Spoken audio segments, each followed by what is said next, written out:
thank you all for coming this afternoon. What a great day, or what a great 2 days of events that we've had here. From the screening last night of the movie A Passing of the Torch, listening to Judy and now Guskin tell their story and really get some concrete history lessons on the Peace Corps was quite a moving event. From the constructive conversation that we had about the Masters International and Peace Corps Coverdel's programs here, the MOU signing, which was right before this, and now moving into our storytelling event called Success in Service. My name is Benjamin Morse, and for those of you who are unable to attend some of the other events, I'm one of 2 on-campus Peace Corps recruiters here at the University of Michigan. You will hear from my colleague, Molly Green, a little bit later in this event as well. I'm also a returned Peace Corps volunteer from Ethiopia. I served from 2011 to 2013 as an environment volunteer. And I'm a dual degree graduate student here in the School of Natural Resources and Environment and the Gerald R. Ford School of Public Policy. It is such an honor to be participating in all of today's events celebrating Peace Corps' 55th anniversary.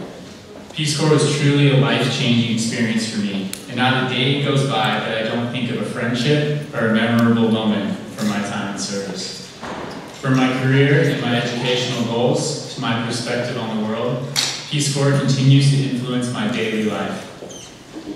After you serve in the Peace Corps, this experience stays with you for the rest of your life, especially if you met your future spouse in the Peace Corps, like I did. Today, we will be hearing from a group of returned Peace Corps volunteers with strong ties to the University of Michigan and Southeast Michigan, who have served in countries all over the world over the past 55 years. One was among the first to depart in 1962, and another completed his service just 2 years ago. We were even lucky enough to have a joint presentation by a teacher and student brought together by Peace Corps. You'll learn that every Peace Corps experience is unique, but every Peace Corps volunteer is united by their shared experiences and passion for this agency's mission, which does remain the same today as it was created 55 years ago. Global peace and friendship seem like lofty goals, but taken one person at a time and taken 2 years at a time, they become not only attainable, but inevitable. As they say in Ethiopia, kas bekas in kochocho biagri techayev, which means little by little, the egg goes by foot. Moreover, I have the pleasure of introducing several of our speakers for the storytelling event. Our first speaker today, Peace Corps Director Carrie Hessler-Radelet. Like so many of us, she can speak firsthand about how Peace Corps can transform your life, because Peace Corps was part of her life very early on. 4 generations of her family, including her grandparents, aunt, and nephew, who I got to meet, Jimmy, a couple times. He's been really great, worked a lot with our office. All of them have served as Peace Corps volunteers. Director Hessler-Radelet launched her own career in international development as an English education Peace Corps volunteer in Western Samoa. And then she went on to spend more than 2 decades working in public health, focusing on HIV and AIDS, and maternal and child health. She served as Vice President and Director of the Washington, D.C. office for John Snow Inc., a global public health organization, where she oversaw the management of health programs in over 85 countries around the world.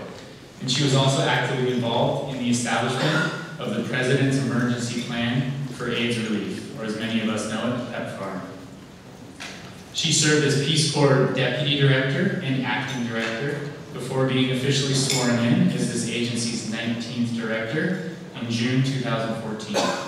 Recently, she has led historic reforms to the volunteer application and selection process, igniting a renewed interest in Peace Corps from a new generation. Under Director Hessler-Radelet's leadership, the Peace Corps has dramatically improved the support it provides volunteers in the field.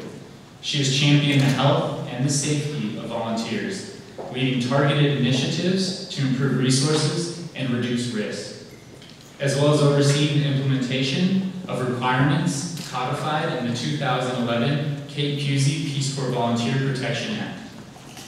During the director's tenure, the Peace Corps undertook a comprehensive agency assessment and reform effort. This is the first of its kind since the agency's founding. Since then, the Peace Corps has strategically targeted its resources and country presence to maximize the impact and embrace new technology. Director Hessler-Radelet holds a Master of Science in Health Policy and Management from the Harvard School of Public Health and a Bachelor's of Arts in Political Science from Boston University. So please help me in welcoming Peace Corps Director Carrie Hessler-Radelet.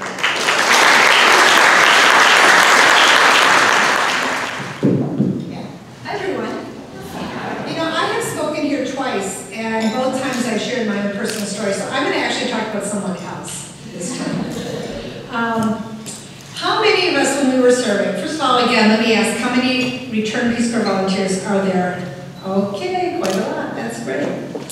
How many of you, when you were serving, wondered if you were making a difference? As you're slugging around, am I making a difference? Okay, this is what this story is about. About a year and a half ago, or maybe two, I had the opportunity, I was asked by President Obama to represent our nation at the second term inauguration of President Ernest Bai Koroma of Sierra Leone. And it was a real big privilege to be able to represent our country, so I went there. And afterwards, there was a state dinner, and I was seated right to his left. And we had a lot of time to get to know each other.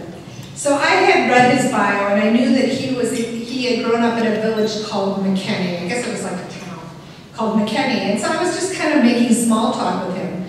And I said to him, well, so how does a young man from McKinney grow up to be president of his nation? And he said to me, there's a Peace Corps volunteer in this story. And I said, oh, wow, that's wonderful. Tell me about it.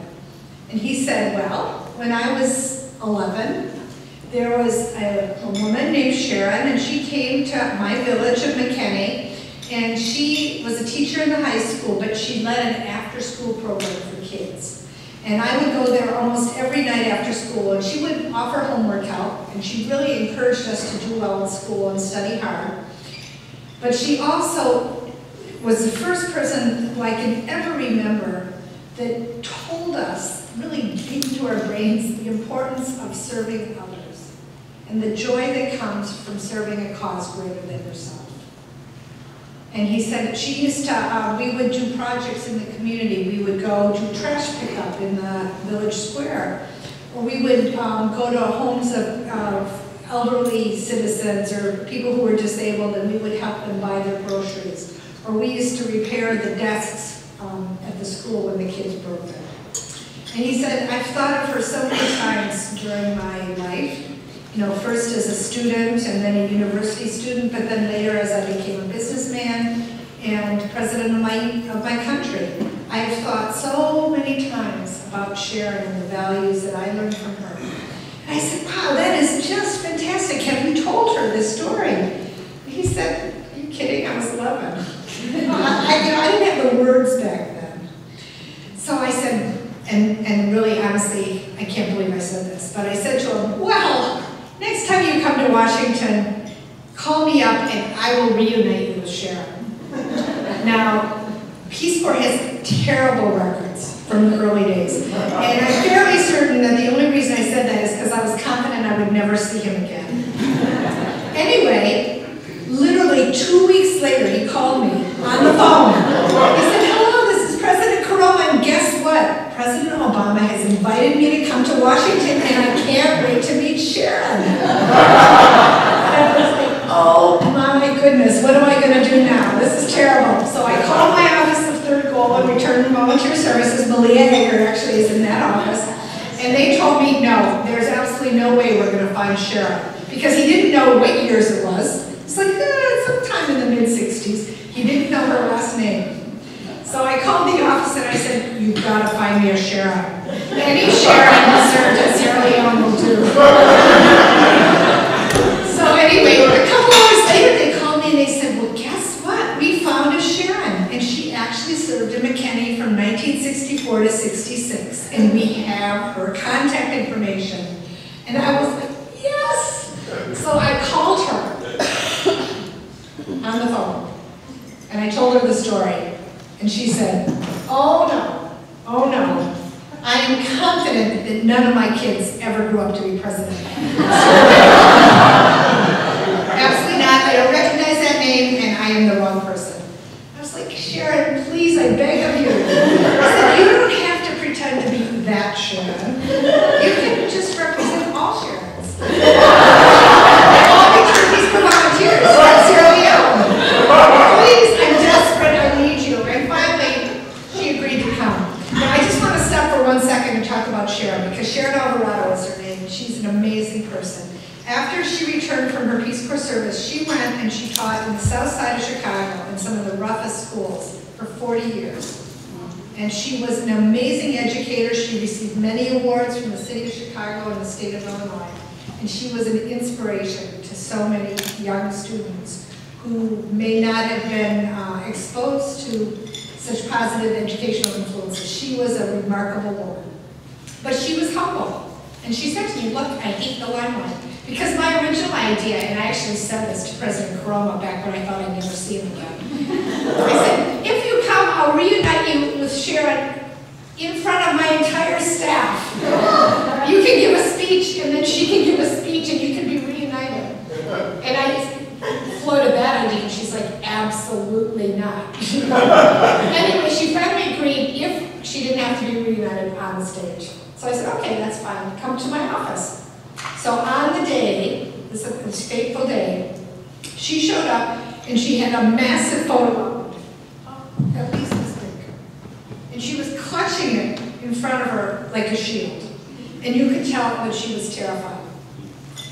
And so she came to my office and she was early and she was kind of pacing and she literally went to the farthest corner of my office, as far away from the front door as she could possibly be. And then he strolls in, and he's like 6'2", and he's extremely regal, he's presidential. He is followed by a general who's carrying his briefcase, a general, like, with all sorts of medals, who literally is half his size, and who's like running behind him trying to keep up. And he walks into my office, he spots Sharon, he races across my office, throws his arms around her, and says, Sharon! And I could see her eyes because I was standing behind him. And she was terrified. and then he said 2 words that changed everything. He said, Touré Street. Touré Street. Touré Street was the street she lived in, and she was the Sharon. She was the Sharon. And they sat down on my couch, and she opened her book, and there were pictures of him as an 11-year-old boy. And you know what, I'm confident. Let me make another confession. I absolutely, if I were her, I would have pretended I remembered him. I know this to be true, but she did not. She's so honest. She said, you know, I don't really remember you. Which one were you? And he said, I'm this one right here. And she said, Baba? Because they called him Baba. They used a nickname. No one called him Ernest by Karoma. They called him Baba. That was his name. She said, you're Baba? She's like, you were naughty. I can't believe you grew up to be president. Anyway, they sat there and looked through the photograph album, and they both were in tears because there were pictures of him as an 11-year-old boy, pictures of his mother, pictures of his grandfather who had passed away 40 years ago, his best friend, his home. And it turned out that the reason she was so memorable to him is because his mother was actually her landlord. And so she was the first person, really, that Sharon knew. And it was his mother who taught her how to wrap the turban, bought her the beautiful Basson fabric that you make the long traditional gown. She taught her how to cook Sierra Leonean food, brought her to the market, told her which boys she should go out with and which ones she should definitely avoid because they don't go to church and they drink too much. And she was really the person who taught her to survive in Sierra Leone. And so he was able to tell her what she had meant to him over the years, how often he had thought of her. And she was able to tell him how much his mother meant to her. And it was so beautiful. And then we went down to Schreiber Hall, which is our big hall, and my entire staff is gathered there.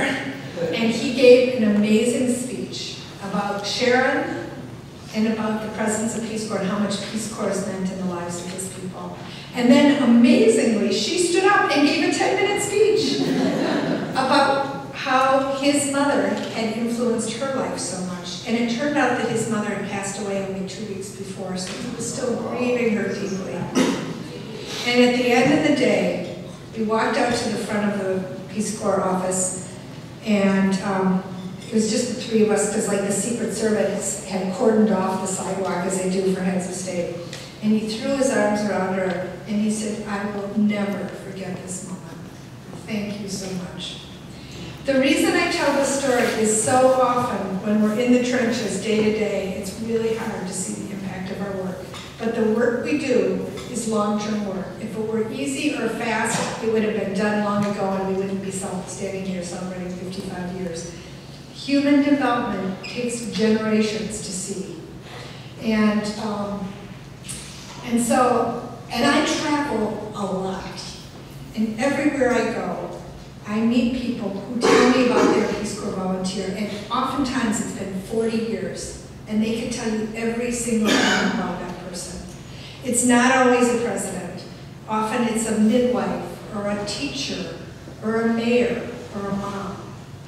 But you made a difference in their lives. I also know, because I travel a lot around a lot and meet a lot of RPCVs, that you all feel like you gave more, you got more than you gave. How many of us feel that way? We got more than we gave. I definitely feel that way.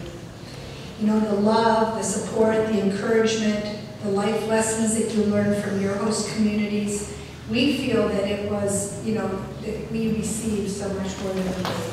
And that is really the synergy, the beautiful, amazing synergy of Peace Corps, where the whole is truly greater than the sum of its parts. What a privilege it is to serve. Service changes lives. First and foremost, our own. Thank you.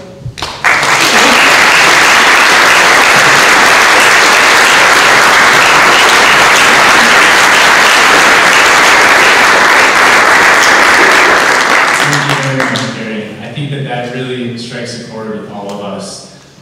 We often get asked in the Peace Corps office, you know, what was the one thing from your service? What is the one thing? What did you get out of Peace Corps?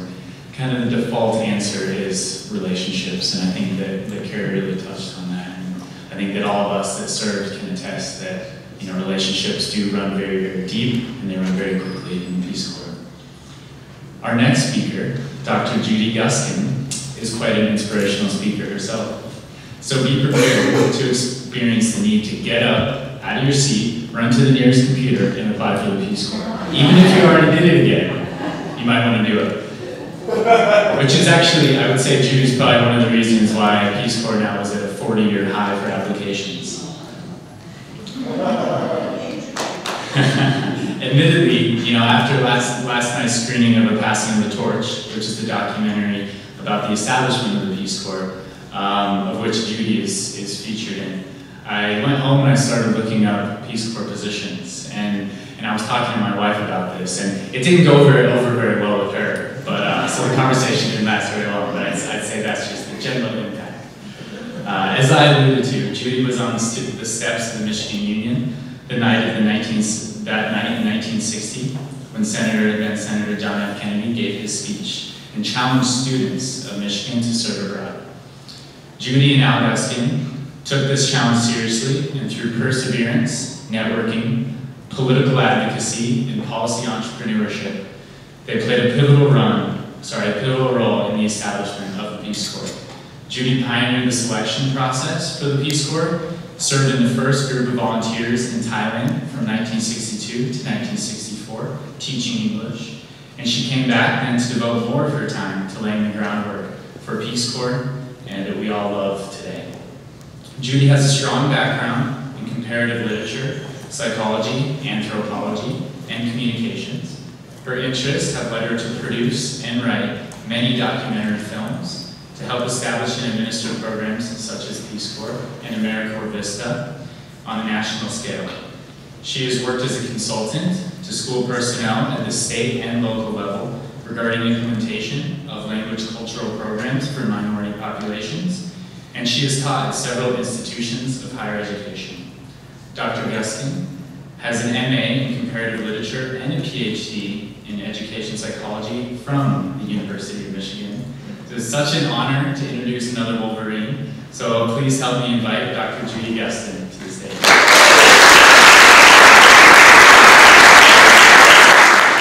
Sorry, you so need a little help to get on the stage. Carrie, you're a hard act to follow. I loved the story, and I loved your telling of it. I want everyone to know how much you have inspired me. The woman over there is going to Uganda. I met several of the doctoral students. I only wish that I could express it. The only way I said it to someone was that if John F. Kennedy were alive today, and he heard and saw what went on this day, he would have been a very happy man. The only thing that would be a little bit sorrowful in this wonderful story is that it would not have been a bigger Peace Corps, because he really did have the vision of a larger effort that could really change America. And we don't even know how much we have changed it. How many are working in foreign affairs now? How many are in businesses? We know some, we don't know all. So we really are just beginning to learn what can happen. And what's happening at my alma mater, which I love because of the memories and the help that I had here as a student, is one instance of that story.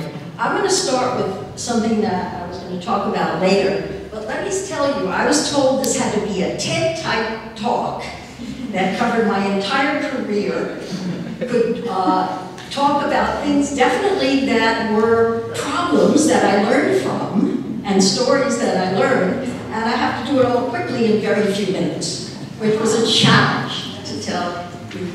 But I'm going to start with a story that follows Carrie's. I was teaching English at Chulalongkorn University. Chulalongkorn Mahavidyalaya. I still remember Thai. I returned to Thailand several times, and I interview the cab drivers about what's happening where they live, and I have a great, great time. My friendships were deep. My friends who were the Thai teachers here in Taiwan in '62. My Thai teacher became my best friend for life. Her son came and stayed and lived with me when he went to college. My daughter went to work with refugees coming to America in Nakhon Pathom. And when she got into an accident, that friend helped my daughter. So that's a little bit of what happened. I was lucky to be in a school of education in one of the finer universities. And many of the students were very bright. Several of them went on to replace me. They became PhDs, they took over what I was doing, that's wonderful.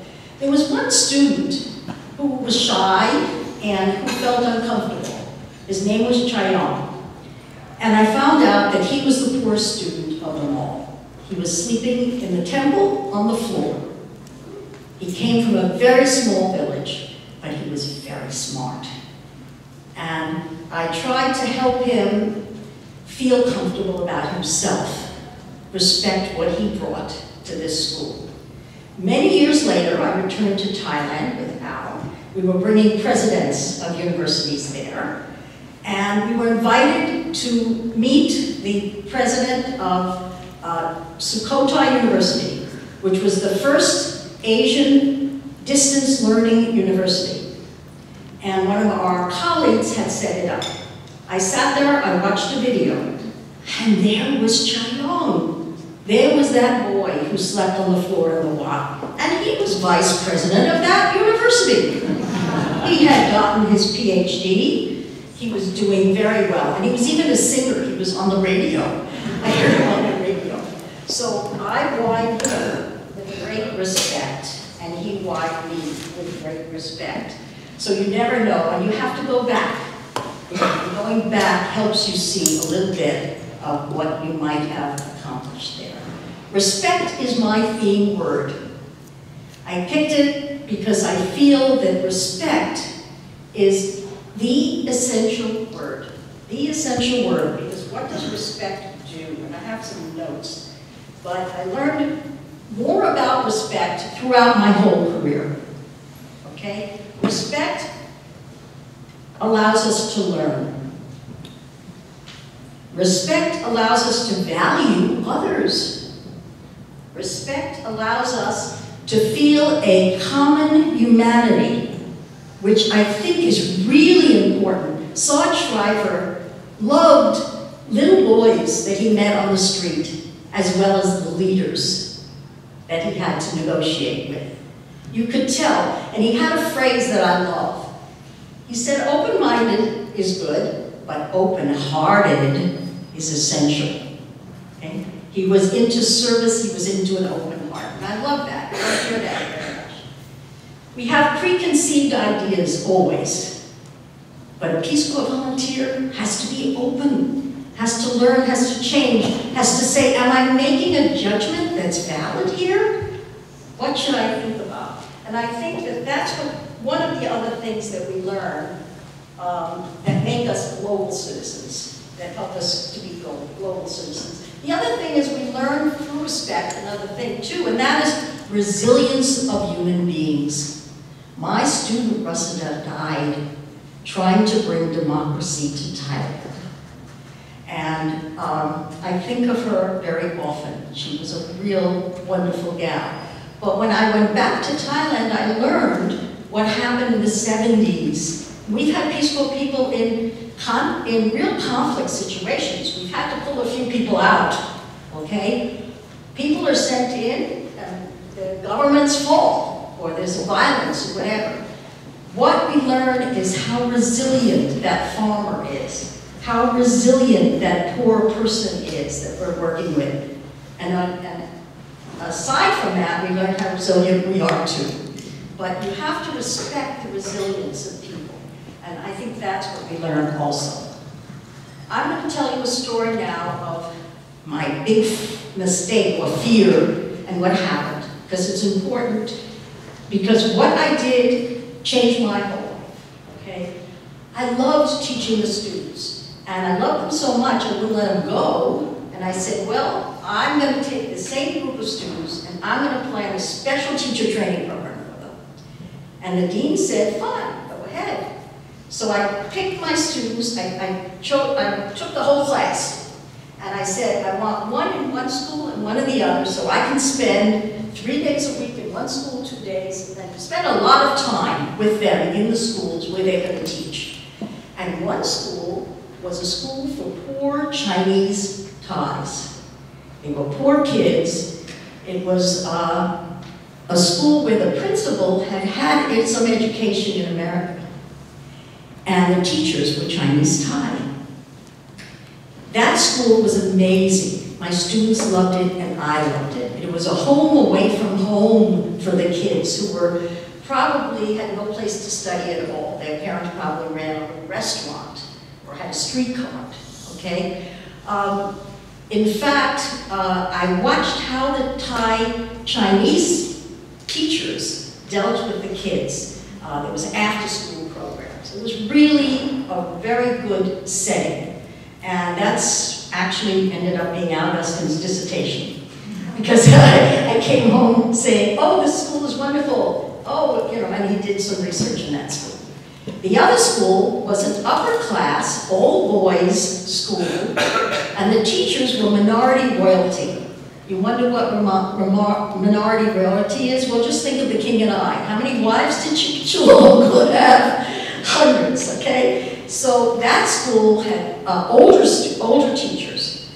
And one day, my students in that school went to school and they found the boys were lined up to greet them and booing them, telling them, go home, we don't want you here. And the kids came back to my seminar and they were in tears. What is going on?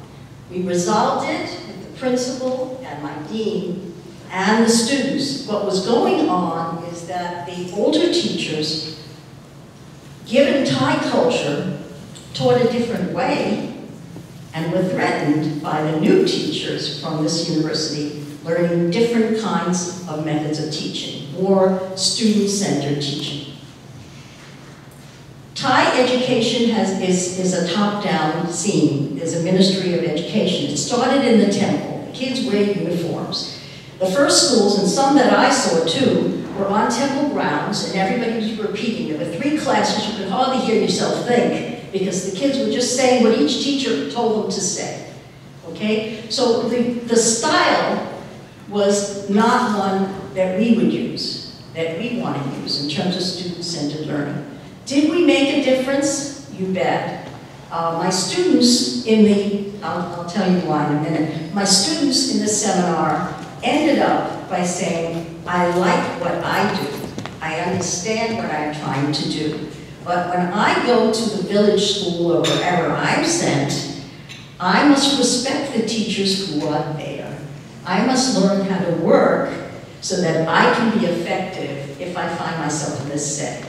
So it was a good learning to me, and I think the students also got a lot out of it. And that experience and the whole thing, well, everything I did, really set me off to want to work to change education and to work with students. So I changed my major, which was, I was in a PhD program in comparative literature here in Ann Arbor when I interrupted to go into the Peace Corps, and I got a doctorate in educational psychology. And I devoted myself to working with culturally, racially, and linguistically different children all over America. I started the first bilingual training program in Massachusetts where it began, and I remained very, very active with that. So the fact that I learned was that cultures are complex, you have to understand it, and they affect how people teach and how people learn. If you're a Thai student, you don't raise your hand and say, but teacher, you're wrong. But American students might do that, okay? The culture affects it, and also we have to remember too that in my work on bilingual education that there's no such thing as an Asian student. Because one thing you have to learn is that there are Hmong students, and they're Asian, but they're very different than the Vietnamese, or the Laotian, or the Cambodian. I decided to do films for teacher training, work with state departments of education. I gave the Hmong people a voice. 1 out of every 10 children in the 70s in Minneapolis and St. Paul, Minnesota were Hmong. They didn't know what to do. I met with the superintendent, I met with the teachers. They said, my God, we're getting the same vaccination more than once. We can't speak the language. We don't know anybody. And they asked for some help, and I had a grant. I was working with a group to try and help the schools. So it was a very rewarding experience. I met some of the Hmong leaders. I did some films with the Hmong. I did a film with Cambodian refugees who put on a play from their point of view, what it was like coming to America from a village. They had learned how to do plays, put on plays, in a Thai refugee camp. And that was great, because I could speak Thai to them. They do Thai too. So they put on a play, and we filmed the play. And it showed generational problems. It showed the parents struggling to maintain their religion, to get some economic background, they were collecting cans to have enough money. And the teenage boy who said, what are you doing? I'm off on my own, goodbye. I don't care about any of it anymore. It showed the differences that exist during the whole process of coming to America from such a background. And I gave a speech in Skokie, Illinois, because there were a lot of Jewish people who know their background as immigrants there.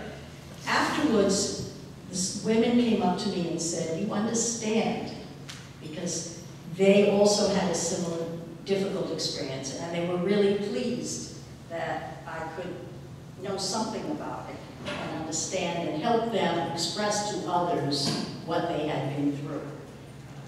One quick thing on the war on poverty. I have no time to talk about that wonderful, difficult time of setting up the war on poverty in Vista. But one thing I want to leave you with is that the idea of the maximum participation of the poor was one of the most controversial things at that time. Very controversial. Congress was petrified, some of them, about what that would mean. And it was very important. And Sarge Schreiber was behind that because he says change comes from below. They know what they need. And so that became one of the things that allowed, through career ladders, which is also very good, a lot of poor people to move up into leadership positions later in this country through a career ladder process. Now I'm going to end soon and tell you that I've gone back to literature. I've just written a historical novel because I wanted to know how this lack of respect really took away the Indians' land and what really happened. And so I really enjoyed the process of researching and learning and hope to go ahead and meet with teachers and others so that they can understand what I learned. We have a new challenge now. And that challenge was put out very clearly by President Obama September 27th at the UN. And I heard echoes of JFK. Maybe you will too. I'm going to read just a little bit of that. Cynicism is our enemy. It's important for this generation. A belief, a capacity in the dignity of every individual, and a recognition that we, each of us, can play a role, a small part in lifting up people all around the world. That is the message we are giving today. Sounds Peace Corps to me. He's talking about the new Sustainable Development Goals that the UN has come out with. And he's also keeping in mind the increase in refugees around the world. Millions of people, half of whom are children. Millions, half of whom are children. He said, I profoundly believe that many of the conflicts, the refugee crises, the military interventions over the years might have been avoided if nations truly invested in the lives of their people. If the wealthiest nations on earth were better partners in working with those that are trying to lift themselves up. Poverty, growing inequality exists in all our nations. He really should have said, we've got that problem too, but that's what he meant, okay? We have to be humble. We have to be humble. Poverty, growing inequality. Okay. The next chapter of development cannot be just about what governments spend. We have to harness the unprecedented resources of our interconnected world. More government, more institutions, businesses, philanthropies, NGOs, faith communities, and citizens that you. This must be the work of the world, not just giving people fish, but teaching them how to fish. Oh, that sounds Peace Corps-ish, doesn't it? Upholding the inherent dignity of every human being, whatever it takes, and we can't let them down. And with your help, we won't. A week ago, I met a young woman from Jordan at a cafe. She had just come to America. And we had a chat. Her relatives live in Detroit, but she's in Jordan. She's an architect. She just decided to give up her career and start an independent women's group, helping the Syrian women earn some income through some crafts and other things that they can do. And then she said, and I also have to help the people of Jordan to accept these Syrian newcomers. And I like her. I've decided I'm going to see what I can do to help her. She also mentioned that she has 4 employees, that's all. But she got money from an Italian Peace Corps type group. So I checked again to see how we were doing worldwide. Carrie knows, I didn't know. I didn't know that the EU finally has a Peace Corps. I didn't know that they're sending 4,000 people, they hope, in 2016. I didn't know that there could be partnerships, and we may have them already, with the European nations who are struggling now to deal with all the refugees that are coming to them.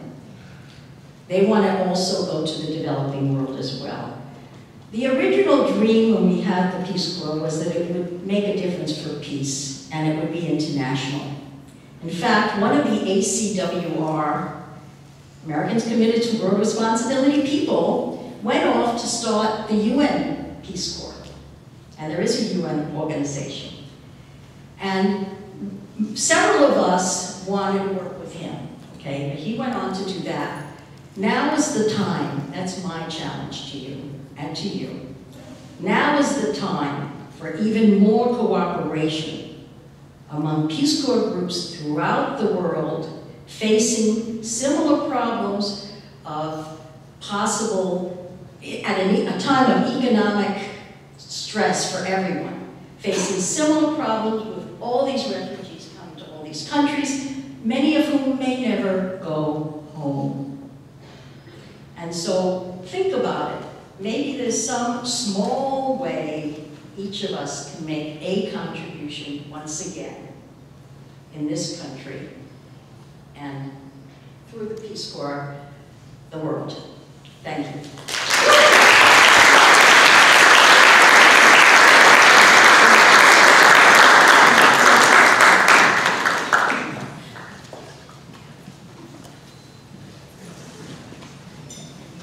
Thank you very much, Judy. I know that we can all relate to the challenges and the sentiments set forth by Judy. The ability to then connect with people from all walks of life who came across that during our services. Our next speaker is a current student at the School of Natural Resources and Environment, and a classmate and a good friend of mine.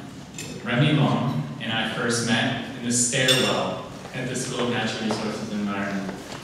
We were in orientation last year as first-year master's students, and Remy happened to see my Peace Corps luggage tag on my backpack. We immediately hit it off, and we didn't leave that stairwell for over an hour. These are the types of connections that inherently are part of the service in the Peace Corps. These are the types of relationships that Peace Corps fosters. And this is the open mindset, and as Judy said, as well as Sergeant Schreiber, the open-heartedness that we as Peace Corps volunteers embody. Remy was raised in nearby Saline, Michigan. He received a BA in Environmental Studies and International Relations from Western Michigan University, and is currently a Florida Fellow at the School of Natural Resources and Environment. Remy spent several years working in agriculture in the US, and from 2011 to 2013, he served as a Peace Corps volunteer in the Gambia as an agriculture extension agent. Now settled in the area, he keeps himself busy by fishing, spending time with his family in Saline, creating unnecessary household projects, and pretending to be a skilled carpenter. He lives in Pittsfield Township with his fiancée, Aline.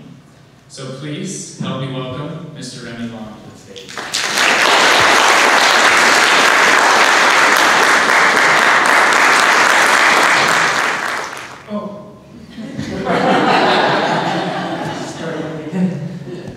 Oh no, Ben. Okay. Thank you for that wonderful talk, and thank you. And echoing what Judy said earlier, my story, this is very loud, I'm guessing.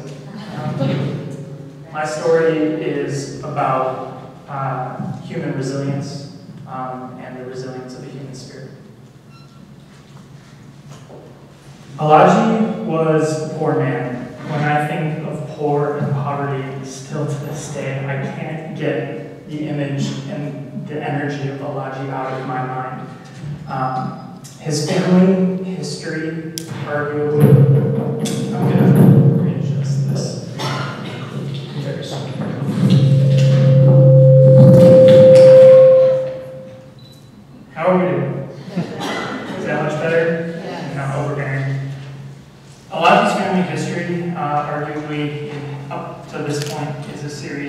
unfortunate events.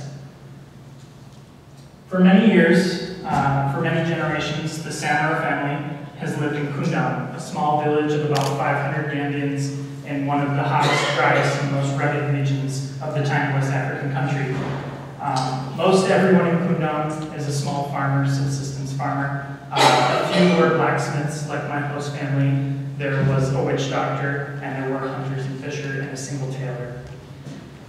Alaji's family resided in a small compound on the north side of the village. It was small because when his father grew ill, and while all the boys and his brothers were traveling to the capital seeking out better lives and fortunes, a more powerful neighbor encroached and drew a fictitious boundary line on the Samara family's compound, built a wall, and seized a sizable chunk of their land. With his mother Alaji's father passed away soon after this, and now with his mother too weak to defend herself and the village chief unwilling to do anything about the situation, Alaji saved what he could from the capital, traveled back to Kundam to protect what was left of his family's legacy. But when he arrived back to Kundam,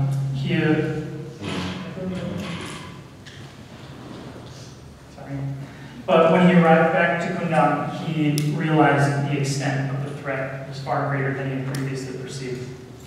With his father gone and his mother weak, the family farmlands were taken over by natives.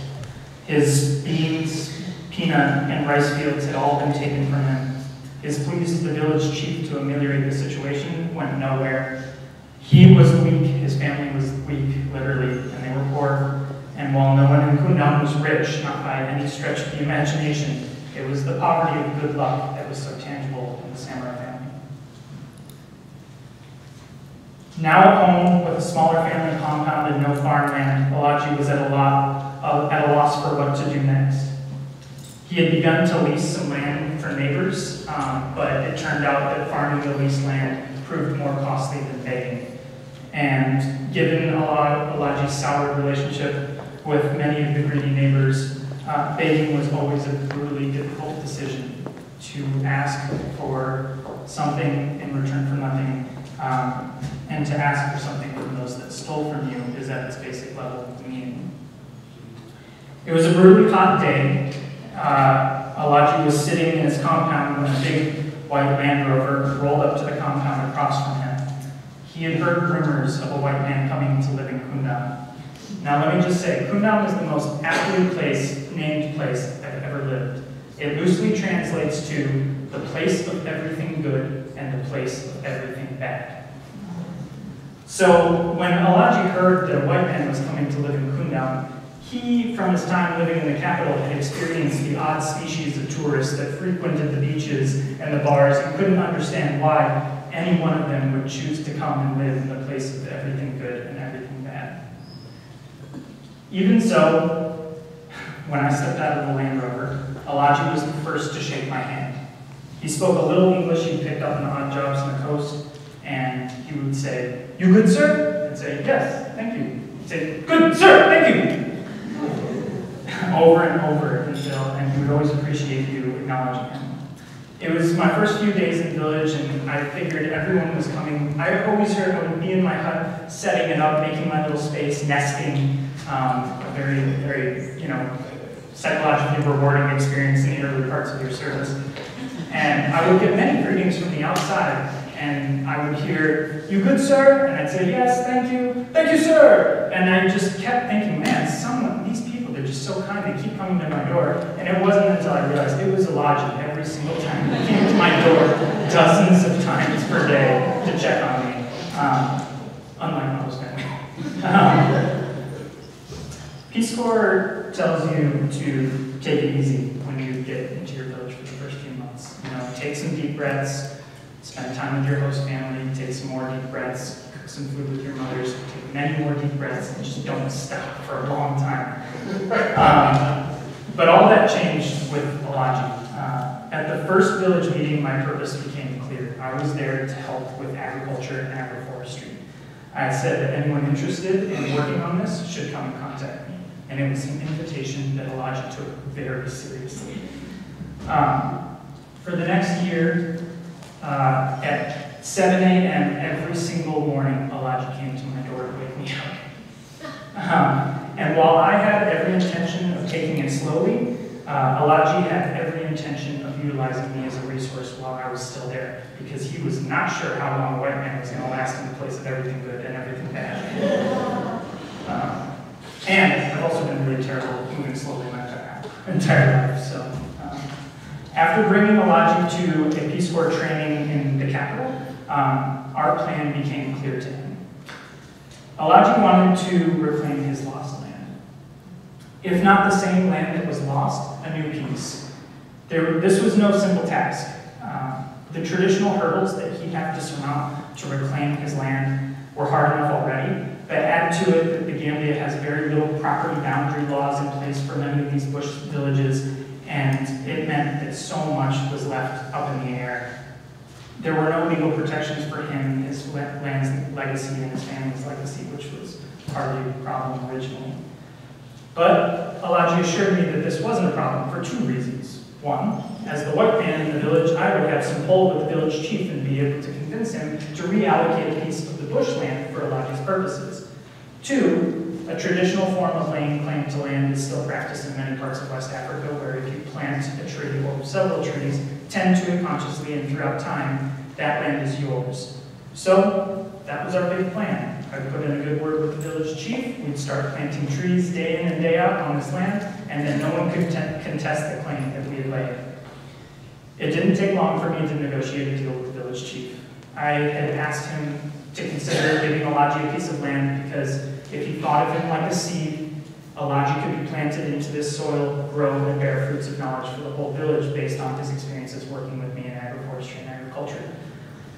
So with a hearty handshake and a smile, the village chief agreed, gave Elijah a sizable chunk of land just north of the village with modest soils and a lot of potential. Over the next year, Elijah and I planted 250 cashew trees, over 1,000 moringa trees, hardwoods like malina and ironwood, mango trees, and much more. Amid our burgeoning orchard and woodlot, I'd helped Elijah build 9 beehives, and we were tending to some beekeeping. We named it Tenkunkunda, which translates to the place of serenity. And it was a play off of Kundam because, as you know, just north of all the good and just north of all the bad is a place where it's a little more simple. Tenkunkunda. That was the most rewarding year of my life. These are some traditional grass-woven hives that I did with Elijah. These are some of our box hives.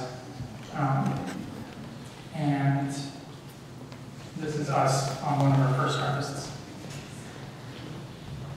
That was the most rewarding year of my life. It was difficult, undoubtedly, pouring buckets of water on myself at night to stay cool, the terrible bony fish peanut stew that I could hardly stomach, the painful aloneness at times, the intolerable strangers at other times, company of strangers, the cuts, bruises, aches of all the labor, and not to mention all the dozens and dozens and dozens of bee stings that comes with the nature of beekeeping in West Africa.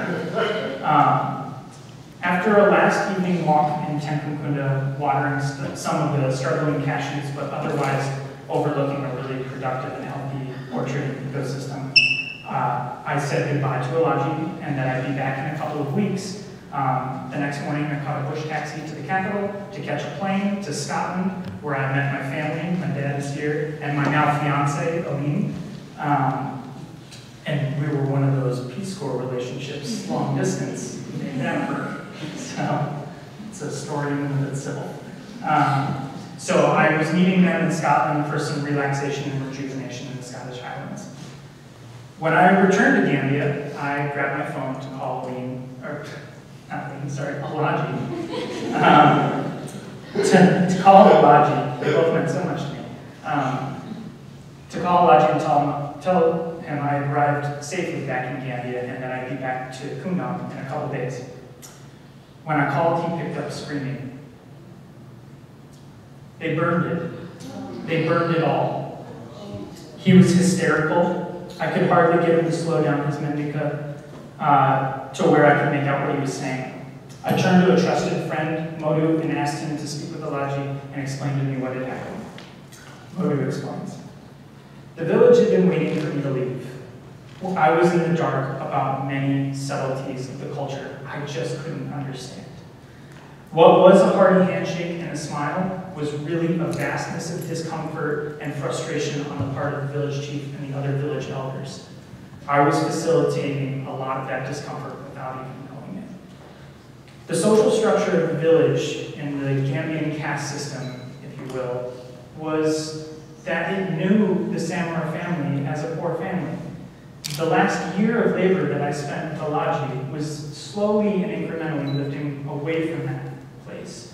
And that was a threat to the village dynamics, and it happened so suddenly, and it was very, very impactful to the entirety of the village dynamics. So when I left, things had gone. What happened really, though, in all the politics of it all, is still unclear to me, truth be told. But ultimately, when I returned, I noticed the orchard was gone. Cashew leaves ignite like kerosene, if you didn't know. And the hives were destroyed. The story of the Samara family, of Kundam, and of Tenkunkunda may sound sad. I understand that. Believe me, I've reconciled that, and I've felt it so deeply. It is a sad story, and there's no getting around it, but the ultimate lesson is we cannot forget that Kundam is both the place of everything bad and the place of everything good. By the time the rains came and washed away the loss of Tenkunkunda, Alaji had already set up another tree nursery in his compound. Cashew trees, mango trees, malina, and much more. He had already woven himself 2 new beehives, and amid all the chaos, the village chief had agreed to give Alaji a parcel of his original family's farmland back to him. So now, Alaji, of course, still not the most popular guy in the village, accepted gracefully, and now tends about his work a little bit more carefully, focused, and respectfully. So last I knew, Alaji was working hard to transfer his trees out to his farmland and plant them. He was making a long-term investment on that soil. He was planting that for those trees to bear fruits for his children when they're his age. Alaji's persistence, even after all that bad luck, and the difficulties within his community, to me it's inspiring. It's beyond inspiring. It is a testament to the human will. In the face of all that burden and challenge, Alaji continued forward. If that's not human resilience and a great spirit of resilience, I don't know what it is. His persistence makes me question, and I want to say this, it changed me forever. This act of persistence has driven me through every difficult time I've experienced henceforth in my life. And I'm kind of emotional, so I'm sorry, but yeah, Alaji is a great man. His persistence makes me even question the reality of Kundam.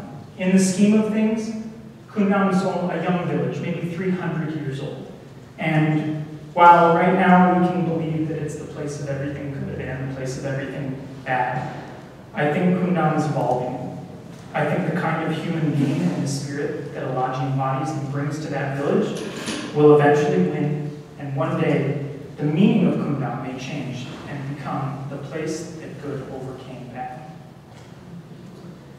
Gambia is in a sort of limbo state, where the old rules of planting trees for land ownership won't suffice, and at the same time, there aren't the legal structures there in these bush villages for ensuring land ownership in perpetuity. So while I can't change the Gambian system, this whole experience launched me after my Peace Corps service to move forward and ask what I could do for landowners back here in America. My service taught me the importance of protecting a family's legacy on their land and how that security can truly shape a potential for themselves and their communities to help themselves. The same thing goes for Gambia as it goes for here. Recently, I was hired by Legacy Land Conservancy as a land protection coordinator on staff.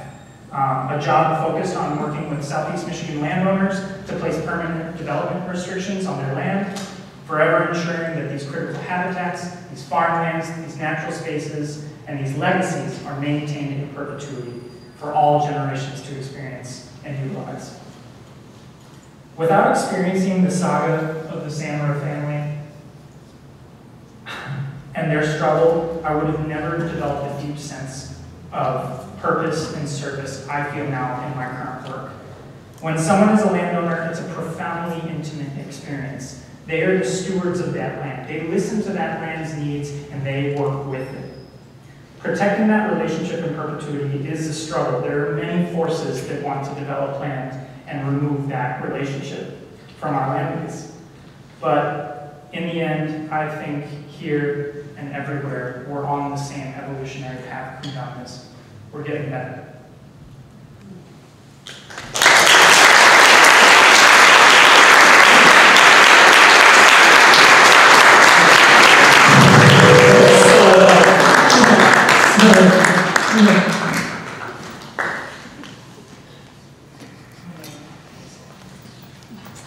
Thank you very much for that, Remy. Thank you for sharing that. I know that story is definitely not an easy story to tell, and that's obvious, but I think that all of us can relate to the emotions that you felt, and we can really resonate with those challenges that you felt. So once again, thank you very much for sharing that. Our next speaker is also inspirational, appropriately assertive, and extremely dedicated to the Peace Corps mission in numerous capacities.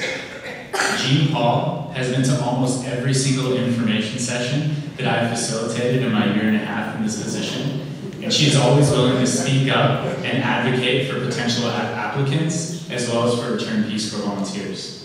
She probably has a larger database of returned Peace Corps volunteers than the Peace Corps office in DC. And she intimately knows each and every one of them on a first-name basis.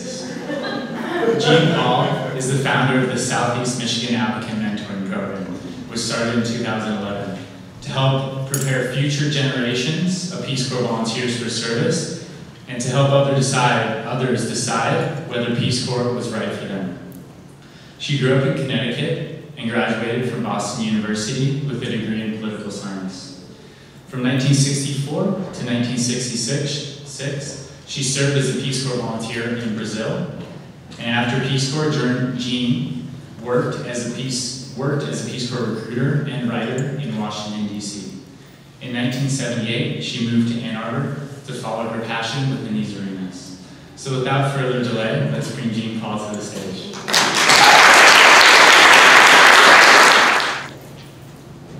I'm going to start my story upside down, starting with the end. Well, I hope it's not the end. I'm starting at the present time.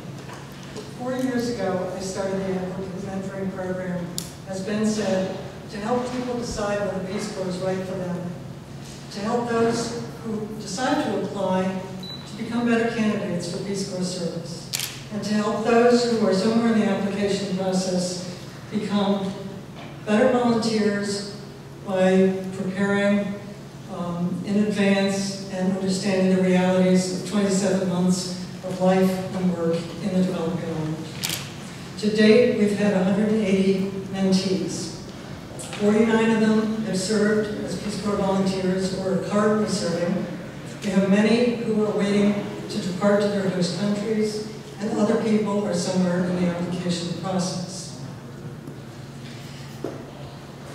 The Applicant Mentoring Program is based on relationships, just like Peace Corps is. I meet for a lengthy meeting with all new mentees to go over their volunteer experiences, their work experience, their education, to talk with them about the realities of what they can expect as Peace Corps volunteers, and to tell them to keep their ideals but jettison their fantasies. They're not going to save the world, but that little village or that town where they spent 2 years of their lives will be different when they leave. I also meet with the mentors because I want to get to know them so I can make good matches between mentors and mentees. I talk to them about the new Peace Corps policies. Many of them were surprised about the new application policy. I learned about their Peace Corps experiences, and I talked with them about their job as, or their role as mentors of the next generation of Peace Corps volunteers. I tell them that their job is to prepare people to be unprepared and yet to thrive during their Peace Corps experience. Now, how did all this come about?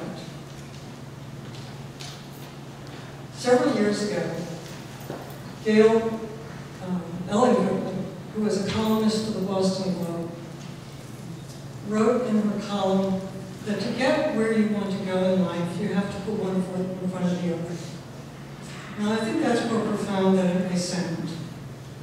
I would add to that, you need to keep your eyes open, because there are opportunities out there, but you have to be able to see them. Let's go back to 1964, the year I graduated from Boston University and decided to join the Peace Corps. I applied to the Peace Corps for the same reasons that almost everyone else does.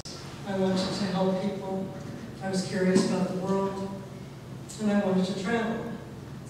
But something else was happening at that time, and it had been happening for a long, long, long time. As a female college graduate, I had three choices. I could become a secretary, I could become a nurse, I could become a teacher. But I wanted to be a writer. And I had a tough definition, my own definition of being a writer. I wanted to write things that people didn't have to read. So I decided to apply to the Peace Corps. Because the Peace Corps treated men and women pretty equally. And the Peace Corps told me that there was something I could do. I took it at its word. I felt validated.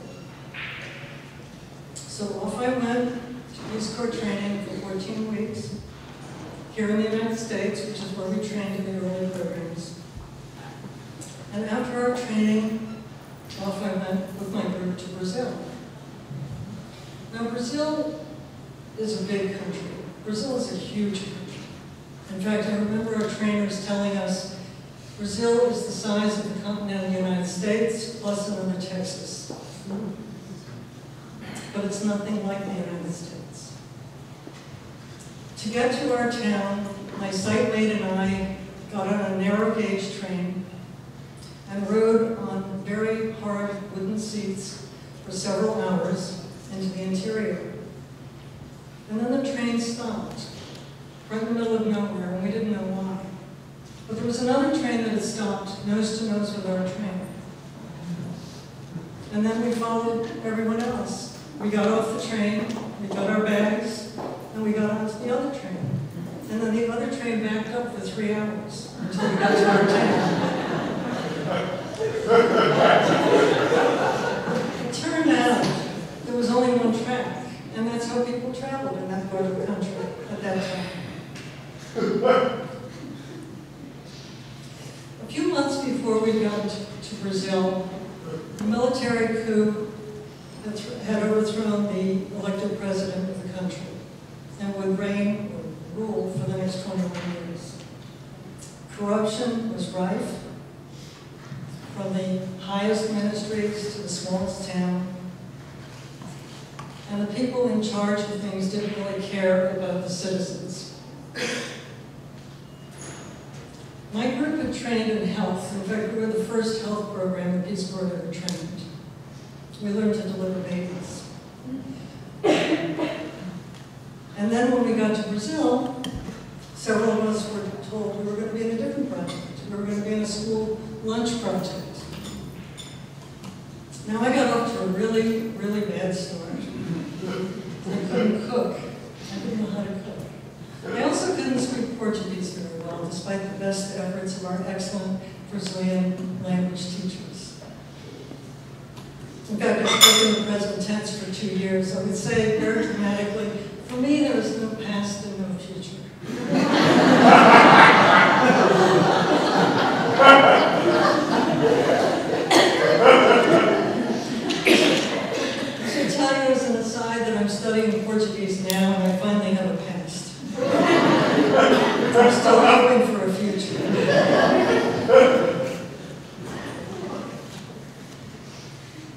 The Food for Peace food came from the United States. The sacks of food set on the side, gift of the people of the United States of America, not for sale.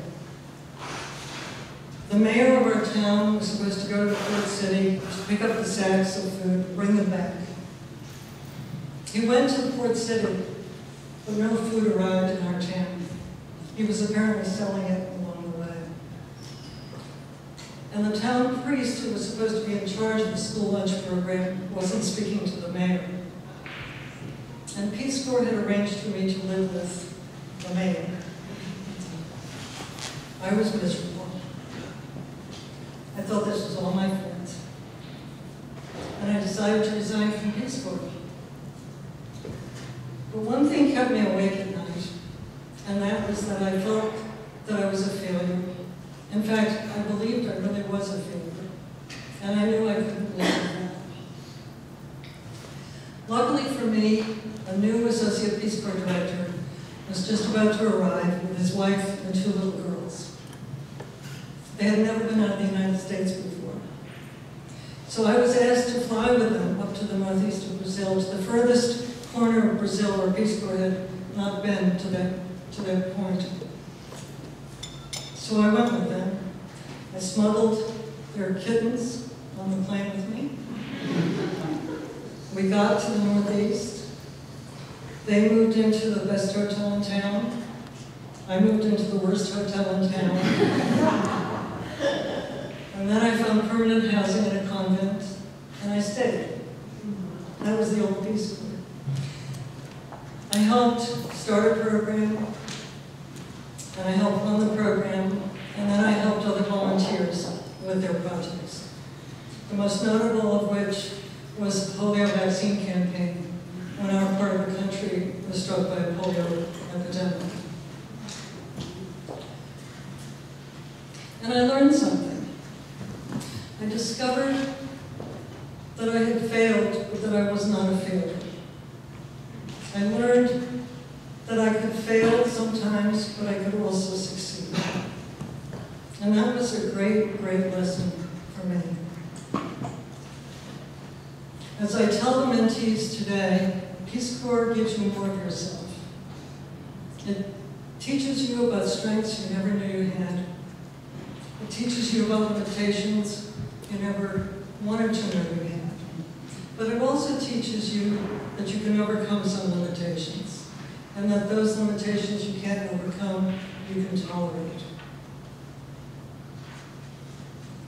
Peace Corps also teaches you to try new things.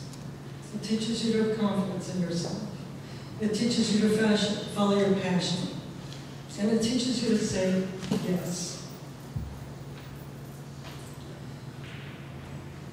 When I came back from Peace Corps, I went to work for the Peace Corps headquarters in Washington, first as a recruiter, and then as a writer and editor of Peace Corps recruiting materials.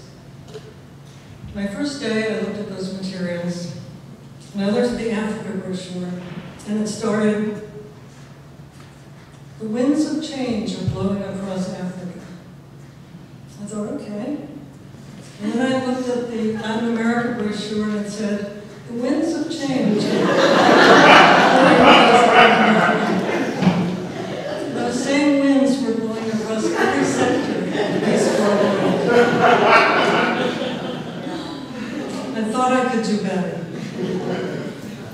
And I worked hard. And I was given assignments nobody else was given. I got to write television commercials. I got to write radio spots for radio stations in New York City. And a great many other things. I had never done any of those things before. But I said yes. Yes, I'll do them. And then I found out how to do them. I figured it out. And I didn't have Google to go to. After 3 years at Peace Corps, I applied for journalism jobs in Washington, journalism and related jobs. I had two very successful tryouts at the Washington Post. And then I got a call from the managing editor to come in, and he said, "The Metro editor doesn't like women." We know you'll understand. And I got similar responses from the American Red Cross and the National Education Association. So I filed a charge with the Equal Employment Opportunity Commission, but at that time, the EEOC was not interested in sex discrimination cases. Sometimes, when you're following that road and you're putting one step in front of the other, you find there are bumps in the road. And this was a bump. And so I signed up with a temporary typing agency. And I said, yes, but. Yes, I'll type. But only the places where there's a possibility of wrong. And I was lucky, it worked. Because the second place I was assigned was a socioeconomic research firm, a nonprofit. And I typed for the vice president. And then I said to him, would you like me to take what you've written home and edit it on my own time? And he said, sure. So I did that, and he liked my work. And he said, we have to hire you. And I said, okay. I'll provide the first half of my title, and you might want to provide the second half. The first half is director of. He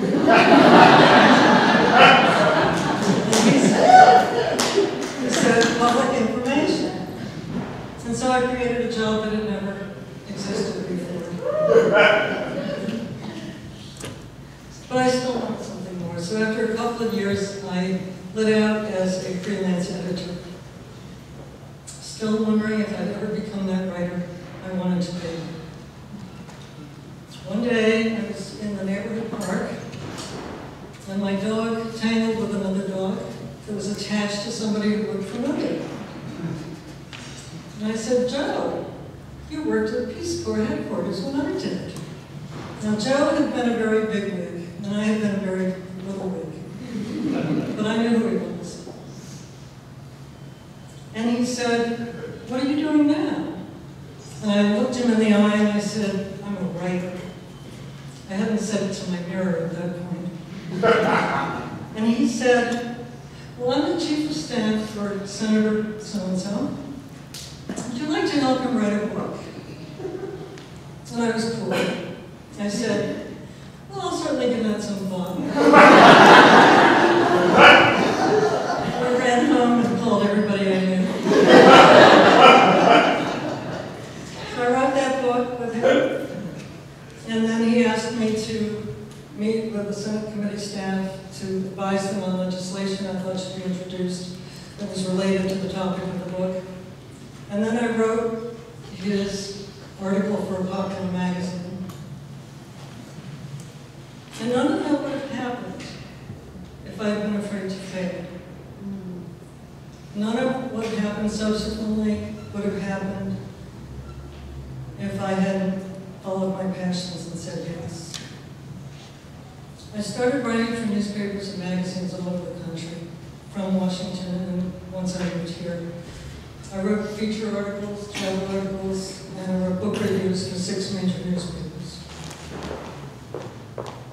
And then the most unexpected thing happened. I stopped writing. I had a new passion. The University of Michigan asked me to teach writing to students. And I said yes. I had never taken a writing course in my life. I had never taught a writing course in the university, but I said yes. And I fell in love with this university, and I fell in love with the students. And I taught for 5 years here at U of M Dearborn and at Eastern Michigan University. And then I had another passion. I decided I wanted to become a psychotherapist. When I graduated at age 50 from the U of M School of Social Work, I was starting all over again. I was learning to become a therapist. I was taking a very small salary at mental health clinics. I did further study at the Michigan Psychoanalytic Institute. But I loved it, and it was all worthwhile. Psychotherapy combined all of my most notably, an interest in the interior lives of people and in the language that they use to express them. I had a private practice once I got my license. I had a private practice for many years until I retired a few years ago. And this brings us back to the applicant mentoring program. About a year ago, one of the mentees asked me, what was the most important thing that I had learned as a Peace Corps volunteer? Now, this is something that I hadn't thought about. But I heard myself saying to her, the most important thing was that I learned that I could fail, but that I wasn't a failure. So now, after 47 years of training, I have myself a really good Peace Corps project. And I don't think any of this would have happened if I hadn't learned to fail and put one foot in front of another, kept my eyes open for opportunity, and said yes. Thank you.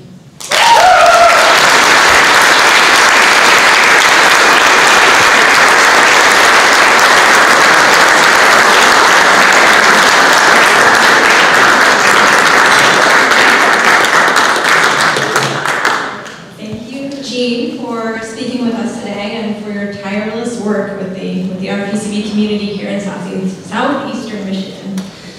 Up next, we have Brian Arbick and Joseph Onsong. Brian is an assistant professor of physical oceanography and ocean modeling here at the University of Michigan in the Department of Earth and Environmental Sciences. From 1990 to 1992, Brian served as a physics and math secondary teacher in Liberia and Ghana. And in 2009, he discovered that some of his several students, of his former students, had become successful in higher education and other fields, including Joseph Onsong. Joseph grew up in a village in the northern part of Ghana, and he attended Domingo Secondary School where he met Brian as his math and physics teacher. He now works as a postdoctoral fellow in Brian's lab here at the University of Michigan. Please welcome them both.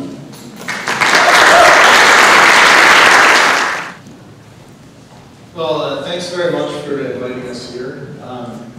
So there's a well-known saying that talent is universal, but opportunity is not. And this is a talk about the opportunities that education provides.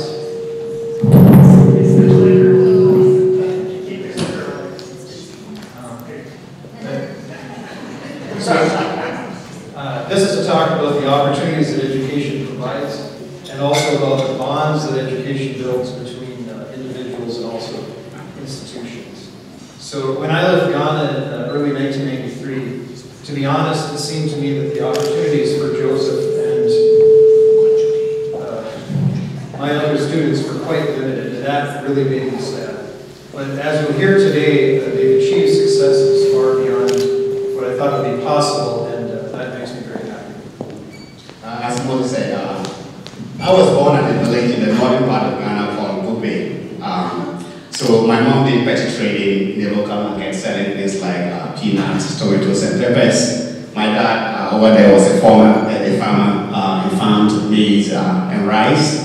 And growing up, there was no electricity or running water in my village. So Bupe is where I went to elementary school, and then from there I went to Damango Secondary School. Damango is about 70 miles from my village. And those days it was very difficult to travel to Damango because the roads were very bad. It wasn't on the main road. But that was where I first met Brian as my maths and physics teacher. The picture over there is the only one I have of my childhood. So, I grew up in the upper peninsula of northern Michigan, and so I like to tell students here at the University of Michigan or U of M that that's the part of Michigan that's actually cold. But I did come here to the deep southern part of Michigan to do my bachelor's degree here at U of M. I used to walk around in shorts in the wintertime. People tell me I don't remember that. But I got my bachelor's degree and then applied to Peace Corps from the U of M office. And so the first country that I was posted to was Botswana. I had some problems with the Peace Corps Medical Office, which is kind of conservative. That's a long story. And I never made it there. So then the second country I was posted to was Liberia. And I went through the training.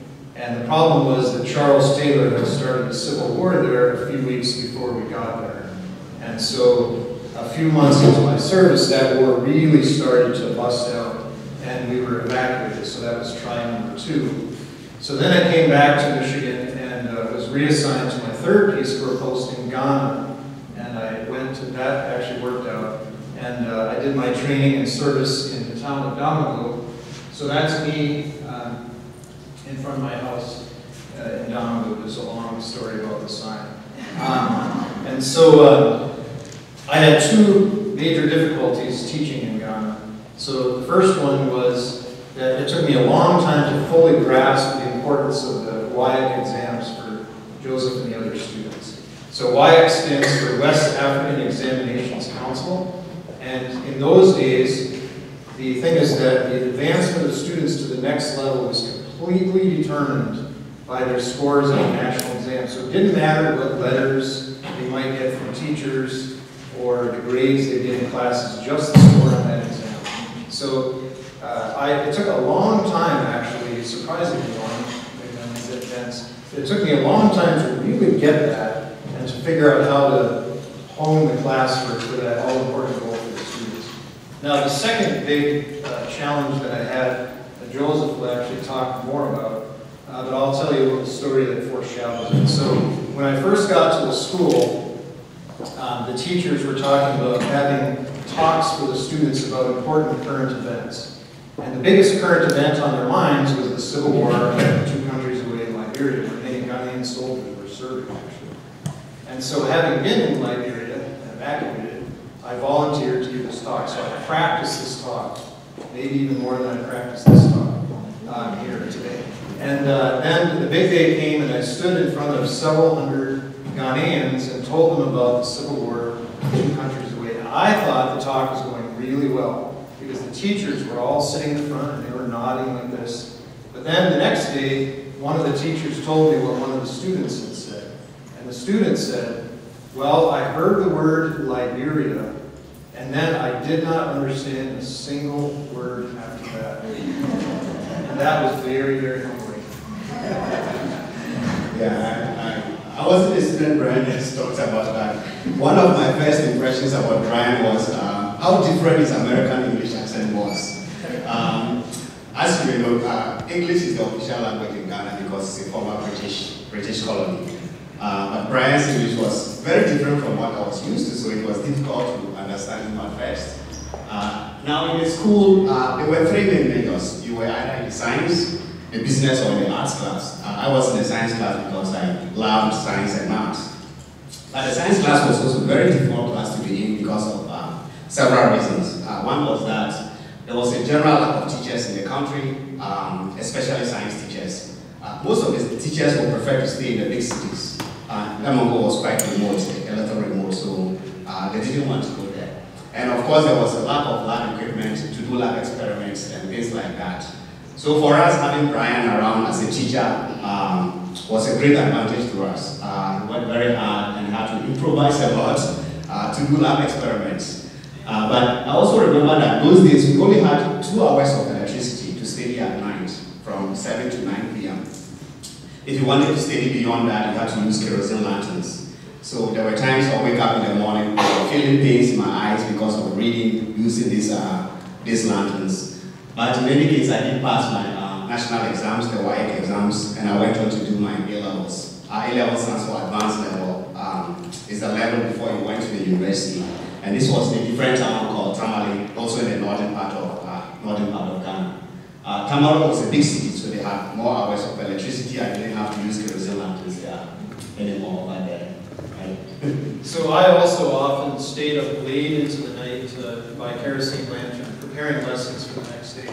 You know, when I was applying to Peace Corps, I had this image that we'd be lying in a hammock a lot of the time. I never lied in a hammock. I mean, I had a lot of students to teach, and I worked pretty darn hard. But anyway, it was difficult to teach electricity and magnetism at a school that didn't have electricity. But it was on the syllabus, and I did the best that I could. I mean, really. So, and then the really funny thing was they had these labs they had to do, and they had a section on there where they had to have power to do those labs. So I just told them, well, you can't do those labs, and you're going to have to pass by doing all the other questions. That's the kind of stuff I had to do. And then I also provided a lot of demonstrations for the students, so make the physics principles come alive in the demo. And the thing is that everyone who's taught as a science teacher, if there's anyone out there who's done that, you have to practice the demonstrations a lot in a quiet room before you show them to all the students, because you have to make sure they work. Okay. So I spent a lot of time doing that too. But in the end, I can really say that it was worth it, because when Joseph and his other fellow students got their WIAC results, they were actually quite a bit better than those of the science students of the previous year, which did have a little bit to do with the rebellion those previous year students did, which involved burning things. But when I finished my Peace Corps service in Ghana, I traveled down to southern Africa for 4 months, and then I went back to Ghana for a couple months of rest and reflection. So, in fact, during those few months, I was very curious to hear what was happening with Joseph. So, I visited his family in his hometown of Bibe, and I saw him in his school, a new school at Tomley. But I could see that he had to learn advanced math, physics, and chemistry at a level that I would say is higher than freshman level university here, without any teachers really to help him. And he had to do it all from books. And so I was very discouraged, actually, because at that time Ghana had only 3 universities, and there were millions of people in Ghana, and many students who were at better schools, and Joseph would be competing against those students for those precious slots. So actually, it didn't look good, actually, from my point of view. So again, I'd like to say that talent is universal, but opportunity is not. So then, just to prove that saying, I went back to the U.S., lived here for a year, and then went to graduate school at MIT.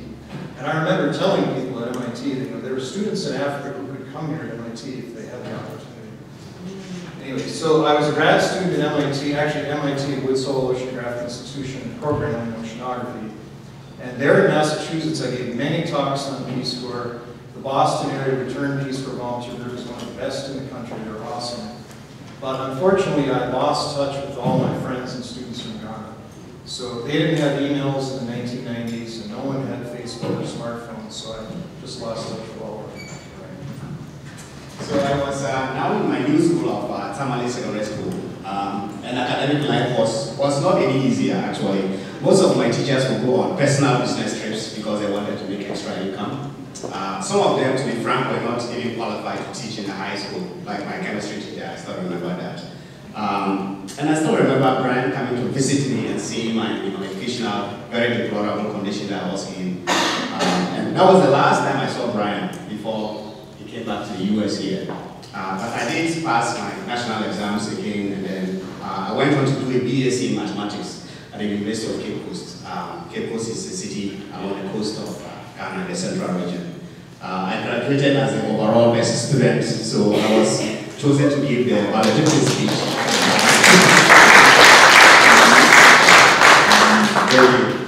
So I had never given such a public speech before, so I was quite nervous. You can tell from the picture there. I was still reading my my speech. Mostly because the Ghanaian president at the time, J.J. Rawlings, was in attendance. So I was quite nervous. So I was really happy that I was able to give the speech, and it was all over. I was really glad that went off. So what happened to me, when I finished my PhD at MIT, I did a postdoc at Princeton for a while. And then I took my first oceanography job at the University of Texas at Austin. Great place, way too hot. And then I did a faculty stint at Florida State, also way too hot. And then I got a place, a faculty position where the climate was much better here. So, so I really enjoy being a faculty member on an institution that's done so much for me. I enjoy relating to students from a lot of backgrounds. I have intro courses with all kinds of majors, as well as more specialized courses with science majors. The research that we do in our lab involves computer simulations, usually in collaboration with Navy scientists on massive computers, it flows in the ocean. We're forecasting currents and tides for the Navy fleet. And as you can imagine, work like that requires very serious mathematical skills, so I'm always looking for students with strong math backgrounds. So for my part, after my bachelor's degree at University of Cape Coast, I got a scholarship to do a master's program in engineering mathematics at the university in the Netherlands. So I traveled to the Netherlands. That was my first time traveling outside Ghana. And my first impression was that, the food here is really bad, tasteless. Because it was quite different from, the baku and the fufu I was used to in Ghana. But I liked the Netherlands. It was quite nice. People were quite nice as well. I couldn't learn any Dutch. The program was taught in English. Almost everybody spoke in English. So when it was done, my colleagues voted that I give the speech, the valedictory speech again. But this time, I wasn't that nervous because of my previous experience in Ghana. But when that was done, my master's program was done, I went back to Ghana, briefly got married. Around the same time, I also had a scholarship to do a PhD in applied mathematics at the University of Alberta in Canada. So I traveled to Canada, worked with a professor called Bruce Sutherland, and most of my work was on small-scale tank experiments on fundamental fluid flows, like plumes and internal waves and stuff like that. So that was what I was doing in Alberta. So this is a picture from one of Joseph's experiments. It's a big honor in science when they put your picture on the cover of the journal. And I've never personally published in this journal. He's published 3 papers. About a year before I came back to Michigan, when I was still in the hot south, I started hearing from my former students, 16 years after I left. And I can thank the internet for this. It was all done by email. And it was great to hear from them and hear their success stories. This one was getting a master's here, this one was running a factory there. And I was very curious to hear how Joseph was doing. So he eventually emailed me through, his friends told him, oh, here's Brian's email. Here's our actual first email exchange. And the amazing thing to me was that he was getting a PhD in applied math, close to my field, but the really amazing small world thing was that I knew Bruce Sutherland really well, his PhD advisor. So I wrote Bruce and I said, your graduate student was once my high school student.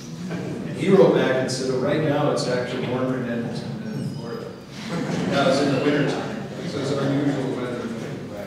Yeah, that's true. So after almost 20 years of being apart without any contacts whatsoever, I finally got Brian's email from one of my former classmates in Damango, Mustafa. So he wrote me and gave me Brian's email. So I quickly wrote Brian and said, I'm Joseph, your former student from Damango. Now I'm finishing my PhD in Alberta. So the following day, Brian wrote back and told me a little bit about his life's journey as well.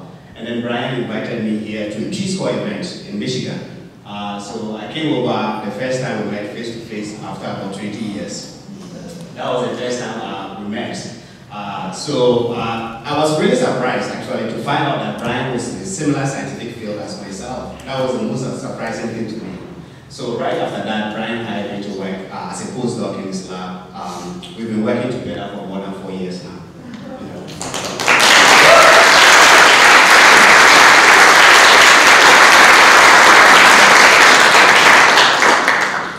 So I'll start this last part by saying that that event was actually the 50th anniversary of the Peace Corps held here at UVA.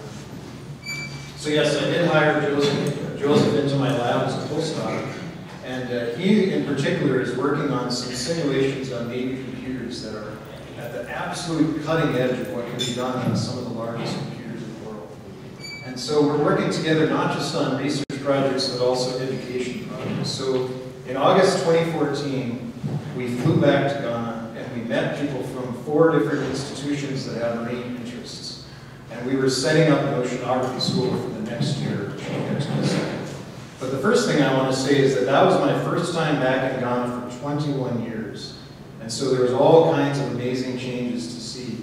And to me, one of the most impressive things was, in fact, the advent of a cell phone. Because Now with the cell phone, all of our meetings with the faculty across the universities and with friends can all be set up by Joseph on his cell phone, which makes me realize that in future trips I'm going to have to learn how to figure out how do you make your cell phone work in Ghana, because otherwise I'll be totally helpless. So then another thing that happened on that first trip was we met another one of the former students. So that's Adam Mutuakilu shown there. So this is all of us together in the same photo you saw earlier in 1992, and this is all of us together in 2014. So it turns out that Adam Mutuakilu, he's not the president, but I wouldn't be surprised if he is someday. He is a member of Parliament. That's pretty powerful. And he's very well connected. And so he whipped out his cell phone and started calling half these people that I had taught years before. So maybe not half, but a bunch of these guys. And so one of them in particular, Seydou Ayuba, I'll just mention, he's now a teacher in this school right here.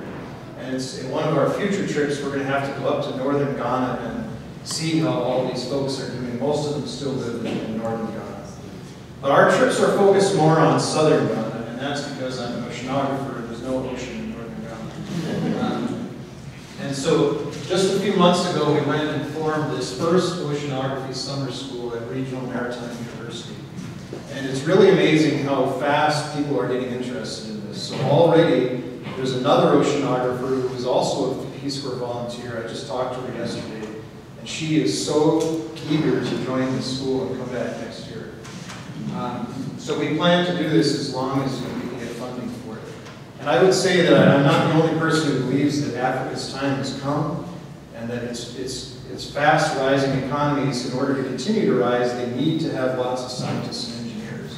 So we hope to not only do this, but to inspire other scientists to do similar things. And as for us, Joseph is currently planning to return to Ghana as a faculty member in 2016. And we have all kinds of ideas for research and teaching projects to keep working on together. Thank you.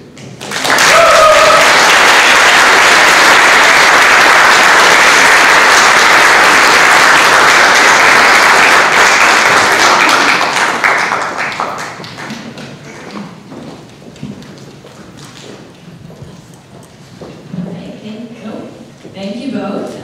Next we have Malia Egger, who serves as the third goal program specialist, RPCV group liaison, in the office of the Third Goal and Return Volunteer Services. And she served as a Peace Corps volunteer in Malawi from 2007 until 2009. So please welcome Malia.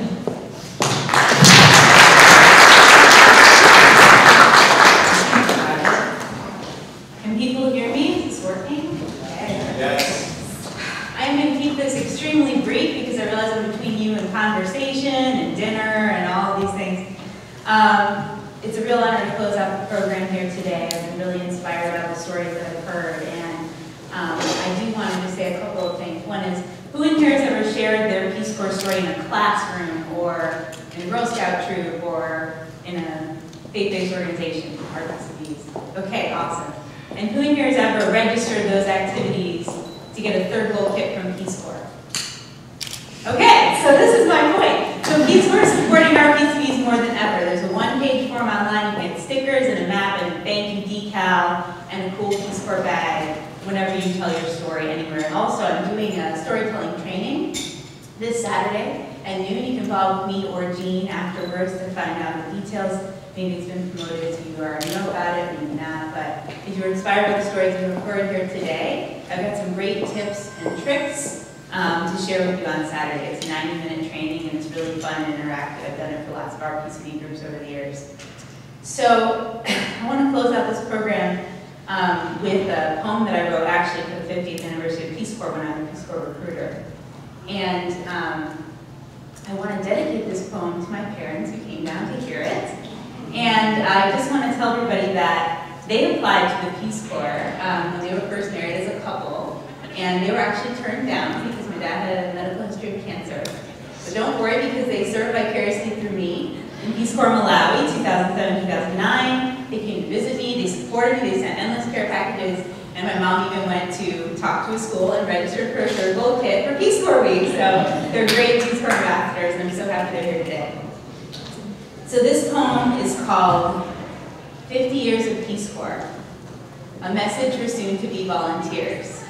But over the years of performing it, I really found that it resonates more with our PCVs, so I'm glad that you're all here with us today. The Peace Corps is a 27-month-long commitment. Little do you know, you are in it for life. It all starts with that spark from someone. Aunt Ginny served in Peace Corps and she loved it. Do you know they work in Thailand? We're the best and the most simple. You would be great in the Peace Corps. It's the highest compliment, the deepest calling. And then the paper trail begins, blazing a path through a dense bureaucratic network of uploaded dreams and poorly stated ambitions. We trace every spark, believing it will one day lead to a full fire of intention. Really, it's your first endurance test, and it's not a smooth process, believe me. When volunteers start, their minds are wrapped around 1,000 different words for help, empower, assist, aid, facilitate, uplift. You had no idea how to use them in a sentence, let alone in life. Yes, we open borders, but more importantly, minds and hearts. Winning them, earning them, with the skills of our training and the purity of our efforts. This is something those who are new to the family realize. And eventually, 6 to 9 months eventually, you will go forth from this time and this place, toting all that you can carry of your past life and loved ones. And then, you serve. Never will you feel more alive. It will surprise you. It is a progression of connection. At first, you are in your head, and it's American meets other. Then, you get more grounded, and volunteer meets villager, or teacher meets student. And then, if you are lucky, the simplicity settles in, and it's human meets human, heart to heart. It's all right there. It's tucked into the humble corners of each day. 2 years will fly by. Watch carefully, or you might miss it. Blink twice, and it's gone. And then you will leave those same carefully packed, coveted objects turn artifacts in the fault lines of all your cultural earthquakes. And then you come back.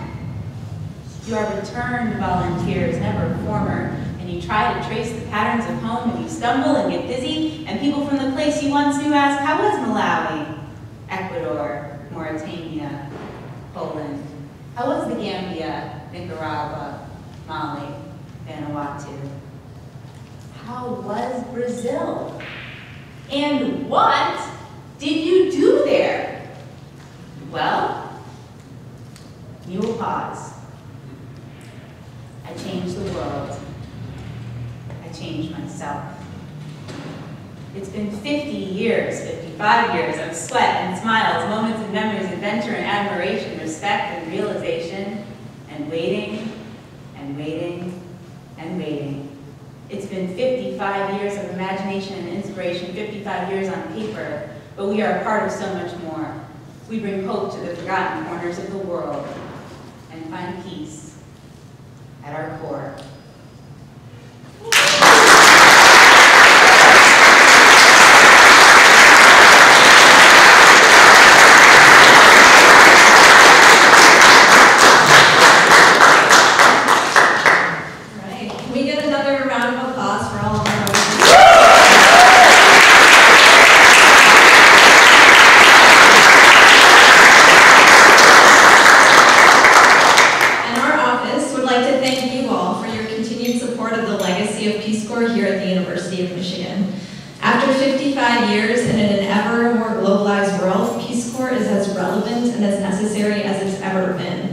So thank you to those who have served and for those who hope to serve. It is your passion and your energy and talent that will continue to make Peace Corps great for years to come. Thank you.